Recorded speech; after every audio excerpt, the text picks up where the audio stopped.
الرسول ولا تبطلوا أعمالكم. اعوذ باللہ من الشیطان الرجیم. بسم اللہ الرحمن الرحیم. اللہم صلی علی محمد وعلی آل محمد کما صلیت علی ابراہیم وعلی آل ابراہیم انک حمید مجید. اللہم بارک علی محمد وعلی آل محمد کما بارکت علی ابراہیم وعلی آل ابراہیم انک حمید مجید. حدیث نمبر 755. اب یہ حدیث بھی بڑی مشکل ہے، لیکن بہرحال میں آپ کو کوشش کروں گی بڑے آسان الفاظ میں سمجھاؤں. حضرت عائشہ کی حدیث ہے جو رسول اللہ صلی اللہ علیہ وسلم کی بیوی ہیں. وہ کہتی ہیں ہم اللہ کے رسول صلی اللہ علیہ وسلم کے ساتھ حجۃ الوداع میں گئے. ہم نے عمرے کا احرام باندھا. پھر رسول اللہ صلی اللہ علیہ وسلم نے کہا کہ جس کے پاس قربانی ہے تو وہ حج کا احرام باندھے، عمرے کے ساتھ حج کی نیت کر لے. پھر وہ تب تک حلال نہ ہوگا جب تک ان سب سے حلال نہ ہو جائے. اصل بات یہ ہے کہ حج 3 طرح کا ہوتا ہے. یا حج کی جو آپ نے نیت، احرام کی جو نیت کرنی ہے یہ بھی 3 طرح کی ہوتی ہے. یہ میرے سے سیکھ لیجئے. یا تو آپ نے احرام باندھنا ہے عمرے کا صرف، یا آپ نے احرام باندھنا ہے حج اور عمرے کا دونوں کا.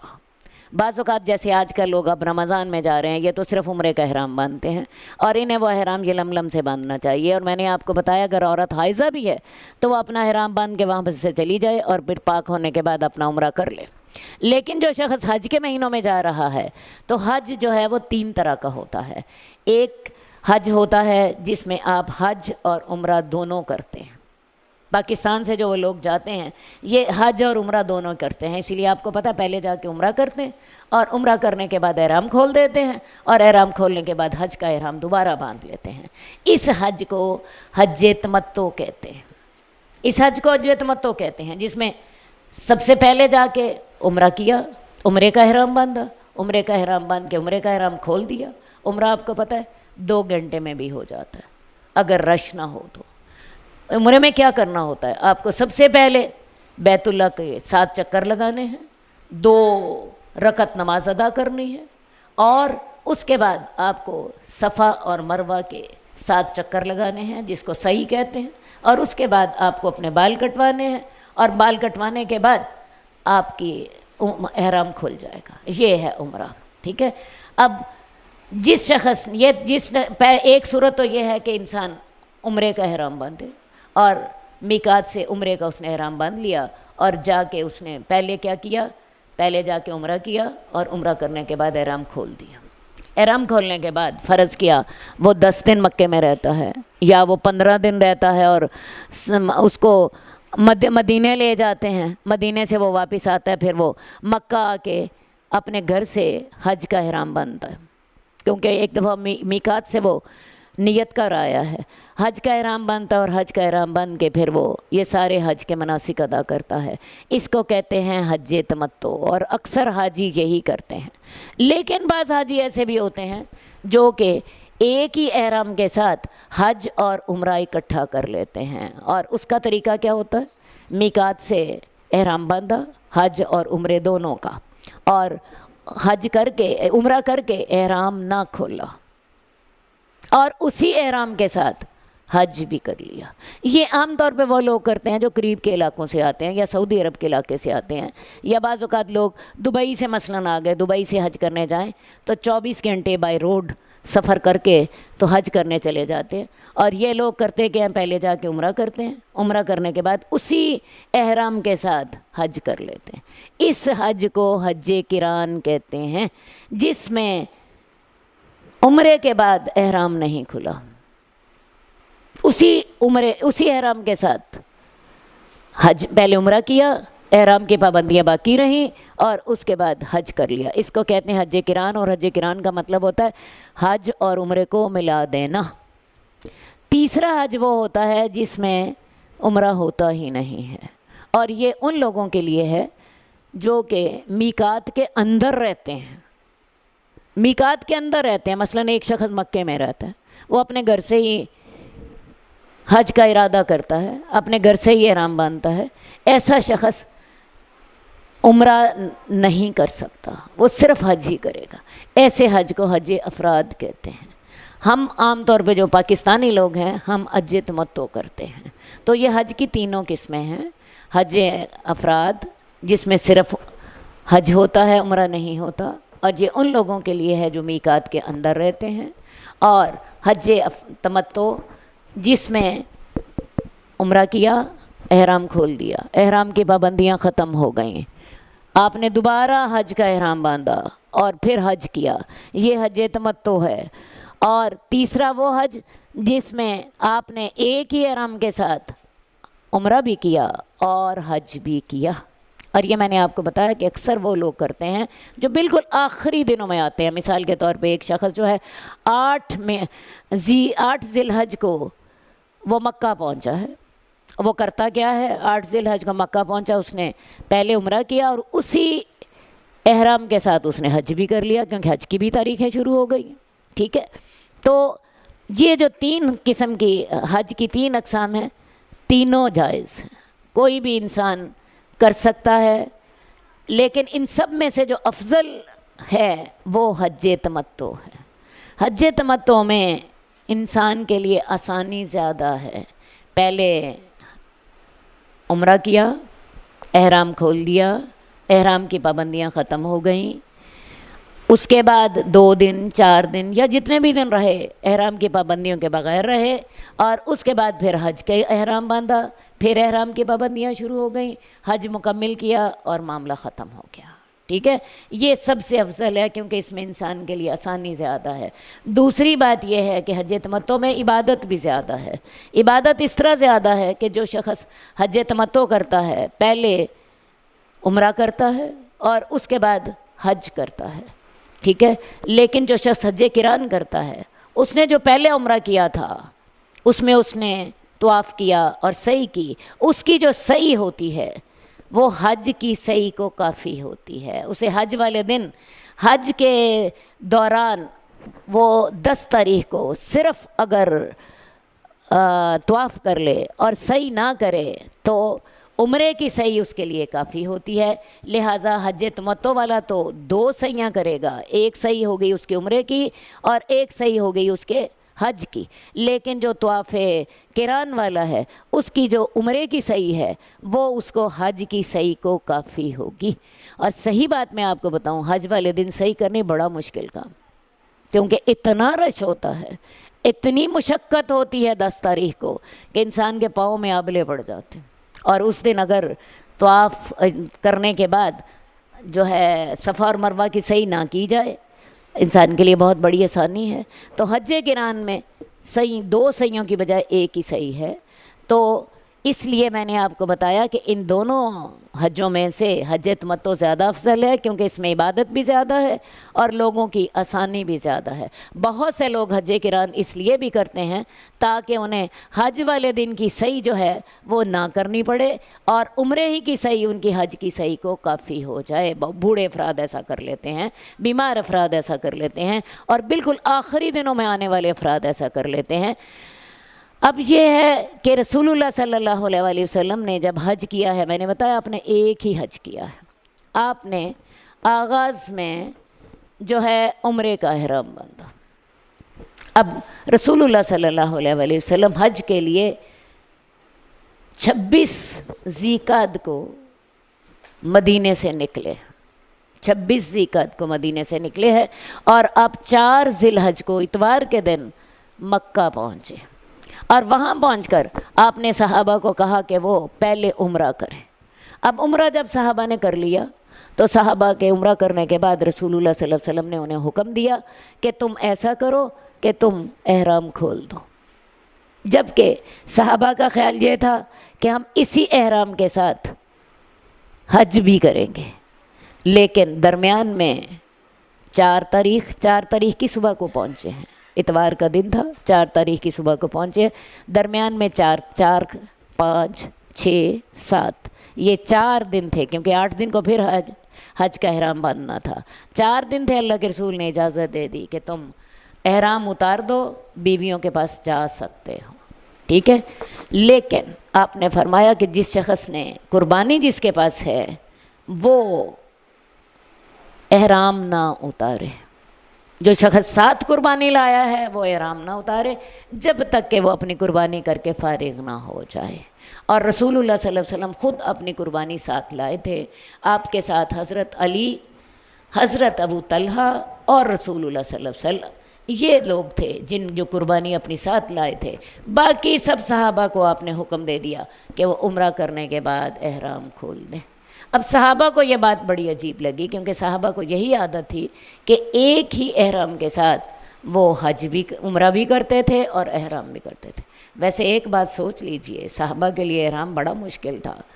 26 کو احرام باندھا ہے، درمیان میں 8 دن لگے ہیں مکہ کے سفر کے لیے، 8 دن احرام کی پابندیاں۔ اس کے بعد اللہ کے رسول نے ان کو کہا کہ تم عمرے کے بعد احرام کھول دو۔ اگر یہ احرام نہ کھولتے تو یہ 8 دن یہ والے، اور پھر جو تھے 4 دن اگلے، 12 دن، اور پھر 5 دن حج کے، 17 دن احرام جو تھے، 3 دن حج کے، کیونکہ تیسرے دن احرام کھل جاتا ہے، تو یہ 8 دن سفر کے، درمیان والے 4 دن، 12 دن، 15، 16 دن صحابہ اکٹھے احرام کی حالت میں رہتے۔ تو رسول اللہ صلی اللہ علیہ وآلہ وسلم نے ان کو کہا کہ تم عمرے کے بعد احرام کھول دو، لیکن وہ شخص احرام نہ کھولے جو اپنی قربانی ساتھ لایا ہے۔ اور اللہ کی قدرت یہ ہے کہ اللہ کے رسول اپنی قربانی ساتھ لائے تھے، اس لیے اللہ کے رسول نے اپنا احرام نہ کھولا۔ صحابہ کو تردد ہوا کیونکہ وہ دیکھ رہے تھے کہ اللہ کے رسول نے تو احرام کھولا نہیں، ٹھیک ہے، اور ان کی عادت بھی یہی تھی کہ ایک ہی سفر میں ہم نے عمرہ اور حج دونوں اکٹھے کرنے ہیں، اس لیے صحابہ کو تردد بھی ہوا اس بات کو ماننے میں۔ لیکن اللہ کے رسول صلی اللہ علیہ وآلہ وسلم نے انہیں سمجھایا کہ مجھے یہ حکم پہلے نہیں ملا تھا، یہ مجھے حکم اب ملا ہے۔ اگر یہ مجھے حکم پہلے ملا ہوتا تو میں بھی قربانی ساتھ نہ لاتا اور میں بھی تمہارے ساتھ اپنا احرام کھول دیتا۔ بات سمجھ آ گئی؟ تو رسول اللہ صلی اللہ علیہ وآلہ وسلم نے تو حج قران کیا، لیکن باقی تمام صحابہ کو آپ نے حج تمتع کا حکم دیا جس میں سہولت زیادہ تھی، ٹھیک ہے جی۔ تو یہ باتیں آپ سمجھ لیجئے۔ عام طور پہ میں نے بتایا کہ پاکستان کے لوگ جو ہیں، جو یہاں سے جاتے ہیں، وہ سب سے پہلے عمرہ کرتے ہیں، عمرہ کرنے کے بعد اپنا احرام کھول دیتے ہیں، اس کے بعد جتنے دن ان کے ہوتے ہیں وہ احرام کے پابندیوں کے بغیر گزارتے ہیں، اور پھر حج کا احرام علیحدہ باندھ دیتے ہیں۔ بس جی، یہ ساری احادیث میں یہی مسائل بتائے گئے ہیں جو کہ میں نے آپ کو خود جن کی آسان الفاظ میں نے آپ کو وضاحت کر دی ہے۔ حدیث نمبر 764، عروہ کہتے ہیں کہ لوگ جاہلیت میں ننگے ہو کر حج کیا کرتے تھے۔ حد ہو گئی انسان کی بے وقوفی کی۔ عرب لوگ ننگے حج کیا کرتے تھے، قرآن مجید میں بھی ذکر آتا ہے کہ یہ لوگ جو تھے بیت اللہ کا حج ننگے کرتے تھے، اور اللہ تعالیٰ نے پھر حکم دے دیا تھا کہ اس سال کے بعد، 9 ہجری میں یہ حکم آیا تھا، اس سال کے بعد کوئی شخص مشرک بیت اللہ میں داخل نہیں ہوگا اور کوئی ننگا بھی حج نہیں کرے گا۔ ننگے ہو کے حج کرتے تھے، عورتیں بھی ننگی ہوتی، مرد بھی ننگے ہوتے ہے نا۔ شیطان مت ماری جاتی ہے انسان کی، شیطان کیسی پٹی بڑھا دیتا ہے۔ عورتیں بھی ننگی ہوتی، مرد بھی ننگے ہوتے۔ ہاں، حمص جو تھے وہ کپڑے پہن کے حج کرتے، اور حمص کون تھے؟ قریش تھے، یا جو ان کی اولاد تھی۔ اب صرف قریش لوگ جو تھے یہ کپڑے پہن کے حج کرتے تھے، یہ ان کا پروٹوکول ہوتا تھا۔ دور سے پہچانے جاتے کہ یہ بیت اللہ کے متولی ہیں، اور انہوں نے کپڑے پہنے ہوتے۔ اس کے علاوہ حمص اس کو کہتے جو قریش کی اولاد ہوتا، یا قریش کا جن کے ساتھ سسرال کا رشتہ ہوتا، جن کے اندر قریش اپنے رشتے ناتے کرتے، ان کو بھی حمص کہتے تھے، وہ بھی کپڑے پہن کے حج کرتے۔ تو حمص جو تھے وہ لوگوں کو ثواب کی نیت سے کپڑے دے دیتے تھے۔ ایک آدمی دوسرے آدمی کو کپڑے دیتا، وہ اس میں طواف کر لیتا۔ ایک عورت دوسری عورت کو کپڑے دے دیتی تو وہ طواف کر لیتی ہے۔ لیکن یہ کون لوگ ہوتے جن کا تعلق قریش کے ساتھ ہوتا، یا جو قریش کے ساتھ جن کے سسرالی رشتے ہوتے؟ تو جس کو حمص کپڑے نہ دیتے وہ بیت اللہ کا ننگے طواف کرتا، اور لوگ عرفات سے واپس پلٹتے۔ لیکن قریش جو تھے یہ مزدلفہ سے ہی واپس پلٹ لیتے۔ آپ دیکھیں ہمارے ہاں حکمرانوں کا پروٹوکول ہوتا ہے، انسانوں کی فطرت ہمیشہ ایک ہوتی ہے۔ قریش چونکہ بیت اللہ کے متولی تھے، ایک پروٹوکول یہ تھا کپڑے پہن کے حج کرتے، ساری دنیا کو دور سے نظر آتے۔ یہ کسی کو کپڑا دے دیتے تو کپڑا پہن کے طواف کرتا، ورنہ اسے ننگا طواف کرنا پڑتا، ٹھیک ہے۔ دوسرا پروٹوکول کیا تھا؟ عرفات نہ جاتے، باقی سارے لوگ عرفات جاتے اور یہ عرفات سے پہلے ہی مزدلفہ سے واپس آ جاتے۔ اور اس کی وجہ کیا تھی؟ وجہ بڑی صاف تھی۔ جو مزدلفہ ہے یہ حدود حرم میں سے ہے، اور جو عرفات ہے یہ حدود حرم سے باہر ہے۔ قریش کا خیال یہ تھا کہ جہاں تک حدود حرم ہے وہاں تک تو ہماری حکومت ہے بیت اللہ کی وجہ سے، اور جو عرفات حدود حرم سے باہر ہے وہ ہماری حدود سے باہر ہے، وہاں جائیں تو ہماری بے عزتی ہوتی۔ یہ ان کا پروٹوکول تھا جی۔ تو یہ عرفات نہیں جاتے تھے۔ اللہ تعالیٰ نے پھر قرآن مجید میں آیت اتار دی، ثم افیضوا من حیث افاض الناس واستغفر اللہ۔ اے قریش تم وہاں سے واپس لوٹو جہاں سے لوگ واپس لوٹتے ہیں۔ لوگ کہاں واپس لوٹتے تھے؟ عرفات سے۔ بلکہ اللہ نے یہ بھی حکم دے دیا کہ جو عرفات میں وقوف نہ کرے گا اس کا حج نہ ہوگا، یہ بھی لازمی قرار دے دیا۔ تو پھر اس کے بعد پھر قریش جو تھے یہ عرفات جانے لگ پڑے۔ یہ لوگ مزدلفہ سے ہی واپس آ جاتے تھے تو ان کو عرفات کی طرف جانے کا حکم دیا گیا۔ حدیث نمبر 768 عبداللہ بن عمر کی حدیث ہے کہ رسول اللہ صلی اللہ علیہ وآلہ وسلم نے حجۃ الوداع میں عمرہ بھی کیا اور حج بھی کیا اور اپنی قربانی بھی ساتھ لائے۔ تو آپ نے ذی الحلیفہ سے اپنی قربانی ساتھ لی، اور رسول اللہ صلی اللہ علیہ وسلم نے ابتدا کی تو آپ نے عمرے کی لبیک پکاری، یعنی آغاز میں آپ نے عمرے کی لبیک پکاری، عمرے کا ارادہ کیا۔ پھر آپ نے حج کے لیے نیت کی، حج کی لبیک پکاری۔ تو آپ کے ساتھ لوگوں نے بھی عمرہ اور حج کا فائدہ اٹھایا۔ تو جو لوگ قربانی لائے تھے تو انہوں نے اپنی قربانی چلائی، اور وہ عمرہ کرنے کے بعد حلال نہیں ہوئے۔ باقی سب لوگوں کو تو رسول اللہ صلی اللہ علیہ وسلم نے حلال ہونے کا حکم دے دیا تھا، اور ان میں سے ایسے بھی تھے جو قربانی نہ لائے تھے۔ تو جب رسول اللہ صلی اللہ علیہ وسلم مکہ میں پہنچے تو آپ نے لوگوں سے کہا جو تم میں سے قربانی لایا ہے تو اس کی کوئی چیز حلال نہیں ہوگی جو اس پر حرام تھی جب تک کہ وہ اپنا حج مکمل نہ کرے۔ اصل بات یہ ہے کہ جس کی قربانی اس کے ساتھ ہو تو جب تک وہ اپنی قربانی نہیں کرتا تب تک وہ حلال نہیں ہو سکتا۔ اس لیے جو شخص اپنی قربانی ساتھ لائے اسے حج قران کرنا ہوگا، اور اللہ کے رسول چونکہ اپنی قربانی ساتھ لائے تھے اسی لیے صحابہ کو تو آپ نے احرام کھولنے کا حکم دے دیا لیکن خود احرام نہیں کھولا۔ آج کل ویسے یہ مسئلہ نہیں ہوتا، آج کل تو آپ کو پتہ ہے سب نے ہی قربانی وہیں سے ہی لینی ہوتی ہے، لیکن آج کل بھی جیسا کہ میں نے پہلے آپ کو بتایا بہت سے لوگ حج قران کرتے ہیں، اور اس وجہ سے کرتے ہیں کیونکہ حج قران میں 2 سعیوں کی جگہ پہ عمرے ہی کی صحیح حج کی صحیح کو کافی ہو جاتی ہے۔ تو بہت سے بوڑھے اور بہت سے بیمار اور بہت سے اس سہولت سے فائدہ اٹھانے والے آج بھی حج قران کرتے ہیں۔ اور جس شخص کے پاس جو تم میں سے قربانی نہیں لایا تو اس کو بیت اللہ کا طواف کرنا چاہیے، صفا اور مروہ کی سعی کرنی چاہیے، اور اسے اپنے بال کتروانے چاہیے، اور اس کو حلال ہو جائے، اور پھر وہ حج کے لیے دوبارہ احرام باندھے۔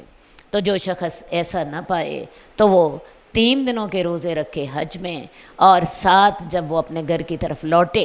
اب یہ جو 2 حج ہیں، حج تمتع اور حج قران، جس میں عمرہ بھی ہے اور حج بھی ہے، فرق دونوں میں یہ ہے کہ حج تمتع میں عمرے کے بعد احرام کھل جائے گا، جبکہ حج قران میں عمرے کے بعد احرام نہیں کھلے گا۔ اب ان دونوں حجوں میں قربانی لازم ہے۔ جس شخص کو قربانی نہیں ملتی وہ کیا کرے؟ پھر قربانی کی جگہ پہ 10 روزے رکھے۔ قربانی نہ ملنے کی 2 وجہیں ہو سکتی ہیں۔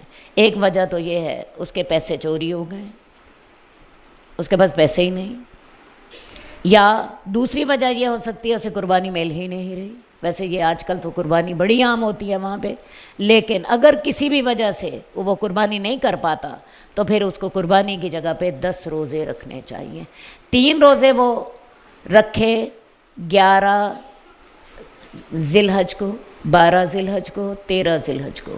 ویسے تو ان 3 دنوں میں روزے رکھنے منع ہیں، لیکن اس حاجی کے لیے اجازت ہے جس نے 10 روزے رکھنے ہیں قربانی کی جگہ پہ، قربانی کے فدیے کے طور پر، وہ 11 ذی الحج کو، 12 ذی الحج کو اور 13 ذی الحج کو روزہ رکھے۔ یہ 3 روزے ایام تشریق کے رکھے، اور 7 تب رکھے جب وہ اپنے گھر واپس آئے، اپنے وطن واپس آئے۔ تلک عشرۃ کاملہ، یہ 10 روزے ہیں، اور یہ 10 روزے کس چیز کا فدیہ ہوں گے؟ اگر وہ قربانی نہیں کر سکا، وہ حج تمتع تھا یا حج قران تھا۔ تو رسول اللہ صلی اللہ علیہ وسلم نے بیت اللہ کا طواف کیا جب آپ مدینہ آئے، اور سب سے پہلے آپ نے استلام کیا۔ استلام کیا چیز ہوتی ہے؟ استلام یہ ہوتا ہے کہ جب آپ طواف شروع کرتے ہیں، آپ سب سے پہلے حجر اسود کو بوسہ دیتے ہیں، یہ ہوتا ہے استلام۔ اب استلام کرنے کے بھی 3 طریقے ہیں۔ پہلا طریقہ تو یہ ہے کہ آپ حجر اسود کو بوسہ دیں، اور حجر اسود کو بوسہ دینے کے بعد ہر طواف کے ہر چکر میں، آپ کو پتہ ہے طواف کے 7 چکر ہوں گے، ہر چکر میں حجر اسود کو بوسہ دیں۔ یہ ہے پہلا طریقہ۔ اگر آپ بوسہ نہیں دے سکتے، جیسا کہ آج کل بہت رش ہوتا ہے، تو دوسرا طریقہ کیا ہے؟ آپ اپنی چھڑی کے ساتھ حجر اسود کو چھوئیں، یا اپنے ہاتھ کے ساتھ چھوئیں اور اس ہاتھ کو بوسہ دیں، ٹھیک ہے، کیونکہ اس ہاتھ نے حجر اسود کو چھوا ہے۔ اب اتنا بھی رش ہے، اتنا رش ہے کہ آپ حجر اسود کے قریب ہی نہیں جا سکتے، جیسے آج کل ہوتا ہے، آپ نے لوگوں نے دیکھا ہوگا۔ پھر تیسرا طریقہ کیا ہے؟ دور سے کھڑے ہو تو بسم اللہ اللہ اکبر، بس دایاں ہاتھ کھڑا کریں، بسم اللہ اللہ اکبر، اور بس، اس کو بوسہ نہیں دینا کیونکہ اس نے چھوا ہی نہیں اس کو، اور دونوں ہاتھ بھی نہیں کھڑے کرنے۔ وہاں پہ بہت سے لوگ 2 ہاتھ کھڑے کر رہے ہوتے ہیں اور بسم اللہ اللہ اکبر نہیں، صرف دایاں ہاتھ کھڑا کریں اور کہیں بسم اللہ اللہ اکبر، اور اس کے ساتھ طواف جو ہے وہ اس کا آغاز کر دیں۔ یہ 3 طریقے ہیں استلام کرنے کے۔ تو رسول اللہ صلی اللہ علیہ وسلم نے سب سے پہلے جب طواف کیا تو استلام کیا، پھر آپ نے 3 چکر لگائے اور اس میں رمل کیا۔ اب رمل کیا ہوتا ہے؟ رمل یہ ہوتا ہے کہ جب انسان نے احرام پہنا ہوا ہو تو پہلے 3 چکروں میں ذرا بازو مار کے اور دوڑ کے چلے، بازو مار کے اور دوڑ کے چلے، اس کو کہتے ہیں رمل۔ اصل میں ہوا یہ تھا کہ رسول اللہ صلی اللہ علیہ وسلم نے جب طواف جب کیا، عمرہ کیا، تو آپ نے 7 سالوں کے بعد بیت اللہ کی زیارت کی تھی، کیونکہ ہجرت کے بعد آپ کو پتہ 6 ذی الحج میں آپ نے عمرہ کرنا چاہا، کفار نے کرنے نہیں دیا۔ 7 ذی الحج میں 7 سال کے بعد آپ نے بیت اللہ کا طواف کیا تھا اور زیارت کی تھی۔ تو کفار نے یہ بات مشہور کر رکھی تھی کہ یثرب کی آب و ہوا بڑی خراب ہے، مسلمان وہاں جا کے کمزور ہو گئے ہیں۔ تو رسول اللہ صلی اللہ علیہ وسلم نے مسلمانوں کو ہدایت کی تھی کہ تم جب طواف کرو، کفار تمہیں دیکھ رہے ہوں گے، تو تم خوب اپنے بازو مار مار کے اور دوڑ دوڑ کے چلنا، تاکہ کافروں کو اپنی طاقت دکھاؤ۔ اب اس وقت تو یہ اس حکمت کے ساتھ اللہ کے رسول نے کہا تھا کہ پہلے 3 چکروں میں اس طرح کر کے تم نے رمل کرنا ہے، رمل کرنا اس کو کہتے ہیں، لیکن یہ سنت بن گئی، آج بھی یہ سنت ہے، پہلے 3 چکروں میں رمل کرنا ہے، لیکن ہر طواف میں نہیں۔ یہ جو آپ نے احرام پہن کے آپ طواف کر رہے ہیں، اس میں پہلے طواف میں آپ نے رمل کرنا ہے، تو اس میں آپ نے 3 دفعہ مردوں نے رمل کرنا ہے، عورتوں نے نہیں کرنا، عورتیں اپنی درمیانی رفتار سے ہی چلیں گی۔ 3 چکروں میں مردوں نے دوڑ دوڑ کے چلنا ہے، اور بازو بھی یوں طاقت اپنی، جیسے پہلوان دوڑتے ہیں اور چلتے ہیں، بازو بھی مارتے ہیں، اور 4 میں چلنا ہے۔ ایک طواف میں آپ کو پتہ 7 چکر ہوتے ہیں۔ پھر آپ نے 2 رکعت نماز پڑھی، جب آپ نے اپنا طواف مکمل کر لیا اور سلام پھیرا، پھر آپ چلے اور آپ صفا کے پاس آئے۔ صفا کے پاس آنے سے پہلے رسول اللہ صلی اللہ علیہ وسلم کی ایک اور سنت ہے، آپ نے 7 طواف کے چکر لگائے، جن میں 3 چکر میں رمل کیا، 4 میں چلے، اور پھر آپ نے 2 رکعتیں ادا کی مقام ابراہیم کے پاس، اور پھر رسول اللہ صلی اللہ علیہ وسلم زمزم کی طرف گئے اور وہاں پہ کھڑے ہو کر آپ نے پانی پیا۔ آپ کو پتہ ہے آج بھی یہ سنت باقی ہے، جو لوگ بیت اللہ گئے ہیں اور انہوں نے عمرہ یا حج کیا ہوا ہے، انہیں پتہ ہے یہ آج بھی سنت باقی ہے۔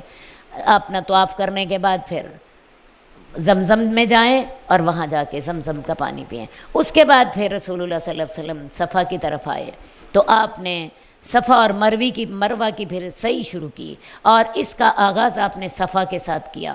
آپ نے صفا اور مروہ کے 7 چکر لگائے، پھر آپ حلال نہ حلال ہوئے کسی بھی چیز سے جو آپ سے حرام ہوئی تھی، جب یہاں تک کہ آپ نے اپنا حج پورا کیا اور آپ نے اپنی قربانی دی 10 تاریخ کو۔ اللہ کے رسول نے جو ہے عمرہ کرنے کے بعد اپنا احرام نہیں کھولا۔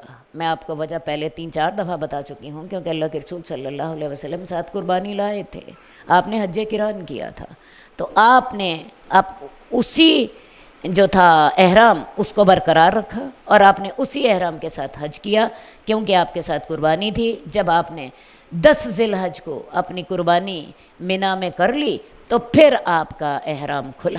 پھر آپ نے کیا کیا؟ آپ نے طواف افاضہ کیا، یعنی جو حج کا لازمی رکن ہے بیت اللہ کا طواف کیا، اور پھر آپ ہر چیز سے حلال ہو گئے جو آپ سے حرام تھی۔ اور اسی طرح ان لوگوں نے کیا جو کہ قربانی لائے تھے، اور جنہوں نے اپنی قربانی جن کے پاس تھی، اور یعنی جن لوگوں نے جن کے پاس قربانی تھی ان تمام نے اسی طرح کیا۔ انہوں نے عمرے کے بعد وہ حلال نہیں ہوئے، اور انہوں نے عمرے کے احرام کے ساتھ ہی حج کیا، حج قران انہوں نے کیا۔ اور حج قران میں نے آپ کو دوبارہ بتا دوں، حج قران میں صرف 10 تاریخ کو بیت اللہ کا طواف کرنا ہوتا ہے، صحیح نہیں کرنی ہوتی۔ عمرے ہی کی صحیح حج کی صحیح کے لیے کافی ہو جاتی ہے۔ حدیث نمبر 771 عبداللہ بن عمر کی حدیث ہے، انہوں نے کہا جب وہ مکہ کی طرف نکلے وہ عمرہ کرنے کے لیے، اور یہ فتنے کا دور تھا۔ فتنے کا دور کون سا تھا؟ ان دنوں میں حجاج بن یوسف نے عبداللہ بن زبیر سے لڑائی کرنے کے لیے مکہ پر حملہ کیا ہوا تھا۔ عبداللہ بن عمر جو تھے فتنے کے زمانے میں، انہوں نے عمرے کا ارادہ کیا، اور فتنہ کیا تھا دوبارہ میں آپ کو بتا دوں۔ حضرت عبداللہ بن زبیر کی حکومت تھی ادھر مکے میں، تو لیکن حجاج بن یوسف نے ان پر حملہ کیا تھا اور مکہ پر چڑھائی کی تھی۔ تو حضرت عبداللہ بن عمر نے کہا اگر مجھے بیت اللہ سے روک دیا گیا تو ہم بھی وہی کریں گے جو اللہ کے رسول کے ساتھ ہم نے کیا تھا۔ اللہ کے رسول کے ساتھ کیا کیا تھا آپ کو پتہ ہے؟ کفار مکہ نے مسلمانوں کو عمرہ نہیں کرنے دیا تھا، تو یہ ان لوگوں میں شامل تھے۔ تو انہوں نے کہا کہ جیسے اللہ کے رسول نے کیا تھا ہم ویسے ہی کریں گے، ہم قربانی دیں گے، قربانی دینے کے بعد ہم اپنے احرام سے فارغ حلال ہو جائیں گے اور ہم واپس چلے جائیں گے، ٹھیک ہے؟ تو ہم وہی کریں گے جو ہم نے رسول اللہ صلی اللہ علیہ وسلم کے ساتھ کیا تھا۔ تو انہوں نے عمرے کی لبیک پکاری، کیونکہ رسول اللہ صلی اللہ علیہ وسلم نے بھی صلح حدیبیہ کے موقع پر عمرے کا احرام باندھا تھا۔ پھر عبداللہ بن عمر نے اپنے معاملے میں غور و فکر کیا اور کہا کہ ان دونوں کا معاملہ ایک ہی ہے۔ کن دونوں کا؟ حج کا بھی اور عمرے کا بھی۔ پہلے تو عمرے کی صرف نیت کی تھی عبداللہ بن عمر نے، اب انہوں نے کہا کہ حج اور عمرہ دونوں کا معاملہ ایک ہی ہے۔ تو انہوں نے اپنے صحابہ کی طرف توجہ کی اور کہا کہ ان دونوں کا معاملہ تو ایک ہے، میں تمہیں گواہ ٹھہراتا ہوں کہ میں نے عمرے کے ساتھ حج کو بھی واجب کر لیا ہے۔ یعنی پہلے تو میرا صرف عمرے کا ارادہ تھا، اگر مجھے اس سے روک دیا گیا تو میں نہ کروں گا، لیکن اب میں نے نیت کی ہے کہ میں عمرے کے ساتھ حج کا بھی ارادہ کر رہا ہوں، میں اگر حج سے بھی روک دیا گیا تو میں وہ بھی نہ کروں گا۔ پھر عبداللہ بن عمر نے حج اور عمرہ دونوں کے لیے ایک ہی صحیح کی۔ میں نے آپ کو بتایا نا کہ حج قران میں ایک ہی صحیح ہوتی ہے، اور انہوں نے دیکھا کہ انہیں یہ کافی ہوگی، اور پھر وہ اپنی قربانی جو تھی انہوں نے قربانی بھی کی۔ اللہ کی قدرت، ان کا خیال یہ تھا کہ شاید مجھے روک دیا جائے گا، لیکن انہوں نے اپنا عمرہ بھی کر لیا اور حج بھی اللہ کے فضل سے مکمل کر لیا، حج قران کیا، اپنی قربانی بھی کی۔ حدیث نمبر 778 عن ابی جمرہ نصر بن عمران الزبیعی، ابو جمرہ جو کہ نصر بن عمران ہیں وہ فرماتے ہیں میں نے حج تمتع کا ارادہ کیا تو مجھے لوگوں نے روکا، تو میں نے ابن عباس سے پوچھا تو ابن عباس نے مجھے حج تمتع کرنے کا حکم دیا۔ اصل میں آپ کو بتاؤں کہ عرب لوگ جو تھے وہ اس بات کے عادی تھے کہ وہ ایک ہی حج میں ایک ہی احرام کے ساتھ عمرہ اور حج دونوں کریں۔ جب رسول اللہ صلی اللہ علیہ وسلم نے انہیں کہا کہ عمرے کے بعد وہ حلال ہو جائیں تو انہیں یہ بات بڑی عجیب لگی تھی، کیونکہ ان کے ہاں یہ طریقہ نہیں تھا، انہیں یہ بات بڑی عجیب لگی تھی۔ اور دوسرا مسئلہ یہ تھا کہ اللہ کے رسول صلی اللہ علیہ وسلم نے خود احرام نہیں کھولا تھا، اور آپ نے اپنے احرام کھولنے کی وجہ بھی بتائی تھی کہ میں نے اس لیے احرام نہیں کھولا کہ میں قربانی ساتھ لایا ہوں، اور مجھے اس حکم کا پہلے نہیں پتہ تھا، مجھے ابھی وحی ہوئی ہے، اگر مجھے پہلے پتہ ہوتا میں اپنی قربانی نہ لاتا اور میں بھی تمہارے ساتھ حلال ہو جاتا، میں بھی تمہارے ساتھ احرام کھول دیتا۔ تو صحابہ کو دو باتیں پریشان کر رہی تھیں، ایک یہ بات کہ ان کے ہاں طریقہ ہی یہی تھا کہ ایک ہی سفر میں عمرہ اور حج کرتے تھے ایک ہی احرام کے ساتھ۔ دوسری بات ہے کہ رسول اللہ صلی اللہ علیہ وآلہ وسلم نے بھی اللہ کے حکم کے ساتھ حج قران ہی کیا، انہوں نے عمرہ کرنے کے بعد احرام نہیں کھولا۔ تو اس لیے کئی صحابہ جو تھے ان کا خیال یہی تھا کہ شاید عمرے کے بعد جو احرام کھولنا ہے شاید کوئی اچھا کام نہیں ہے، اچھا کام یہی ہے کہ عمرہ کیا جائے اور اسی عمرے کے ساتھ حج کیا جائے، ٹھیک ہے۔ تو لیکن بعد میں صحابہ میں یہ اتفاق ہو گیا تھا کہ حج تمتع ہی افضل ہے، لیکن کچھ وقت تک صحابہ کے اندر اس بارے میں تردد باقی تھا، کیونکہ وہ اللہ کے رسول کا عمل دیکھتے تھے کہ اللہ کے رسول نے حج تمتع نہیں کیا بلکہ حج قران کیا ہے، انہوں نے اپنا احرام نہیں کھولا، اور ان کے ہاں طریقہ بھی یہی تھا۔ اور آپ کو پتہ جو باتیں بڑی دیر سے دل میں بیٹھی ہوتی ہیں وہ نکلتے نکلتے بعض اوقات دیر لگ جاتی ہے۔ تو عبداللہ بن عباس جو ہے یہ ابو جمرہ کہتے ہیں کہ میں نے حج تمتع کا ارادہ کیا، کیا مراد کہ میں عمرہ کروں گا اور عمرہ کرنے کے بعد احرام کھول دوں گا اور پھر نئے احرام کے ساتھ میں حج کروں گا۔ تو مجھے لوگوں نے روکا، تو میں نے عبداللہ بن عباس سے پوچھا تو انہوں نے مجھے کہا کہ نہیں، تم حج تمتع ضرور کرو، تم عمرہ کرنے کے بعد اپنا احرام کھول دینا۔ تو میں نے خواب میں دیکھا ایک آدمی تھا جو مجھے کہہ رہا تھا تیرا حج قبول ہو گیا اور تیرا عمرہ بھی اللہ کے ہاں مقبول ہو گیا۔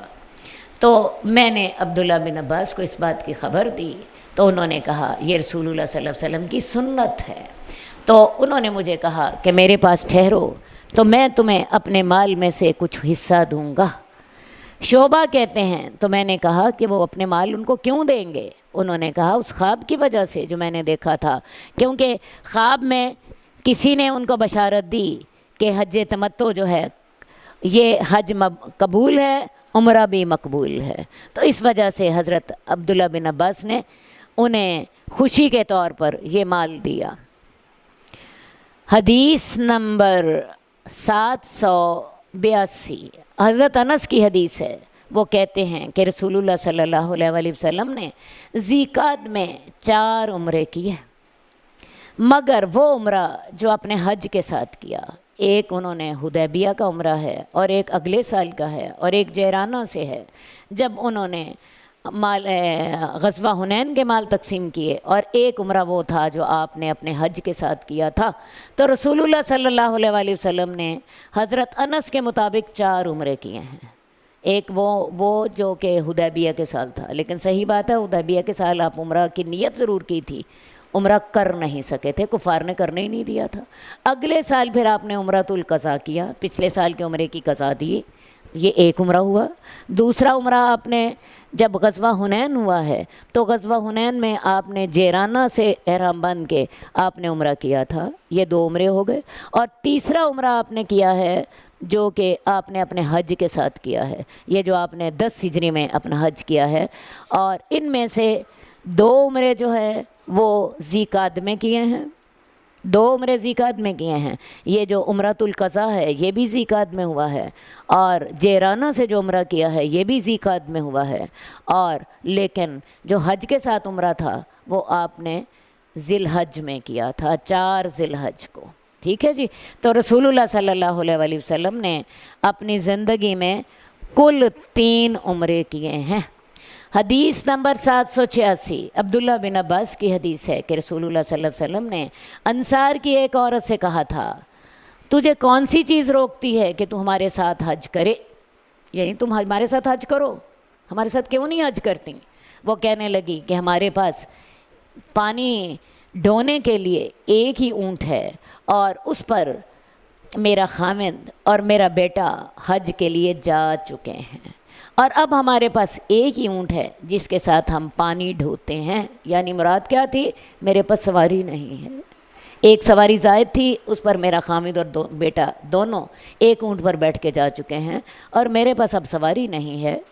تو آپ نے فرمایا جب رمضان آئے گا تو اس میں عمرہ کر لینا، کیونکہ رمضان میں عمرہ کرنا حج کے برابر ہوتا ہے۔ یا ایسی ہی بات آپ نے کہی تھی۔ اب یہاں پہ تو اس حدیث میں تو یہ الفاظ ہیں کہ رمضان میں حج کرنا عمرے کے برابر ہے، اور کئی اور احادیث میں یہ الفاظ بھی ہیں کہ رمضان میں عمرہ کرنا ایسا ہے جیسے میرے ساتھ حج کرنا۔ تو رمضان میں عمرے کا ثواب جو ہے وہ حج کرنے کے برابر ہے۔ اسی لیے آپ دیکھتی ہیں رمضان میں لوگ بڑی کثرت کے ساتھ عمرہ کرتے ہیں، کیونکہ رمضان میں عمرے جب انسان عمرہ کرتا ہے تو اس کے ساتھ رمضان کی برکت بھی حاصل ہوتی ہے۔ اللہ تعالی ہمیں اپنے گھر کی زیارت نصیب فرمائے۔ اللہ تعالی ہم سب کو اپنے گھر کی زیارت نصیب فرمائے۔ اللہ تعالی ہمیں حج اور عمرہ کرنے کی توفیق دے اور ہمارا حج اور عمرہ قبول بھی فرمائے، آمین یا رب العالمین برحمتک یا ارحم الراحمین۔ اللہم صلی علی محمد وعلی آل محمد کما صلیت علی ابراہیم وعلی آل ابراہیم انک حمید مجید۔ اللہم بارک علی محمد وعلی آل محمد کما بارکت علی ابراہیم وعلی آل ابراہیم انک حمید مجید۔ مولاي صل وسلم دائما ابدا على حبيبك خير الخلق كلهم مولاي صل وسلم دائما ابدا على حبيبك خير الخلق كلهم محمد سيد الكونين والثقلين محمد سيد الكونين والثقلين والفريقين من عرب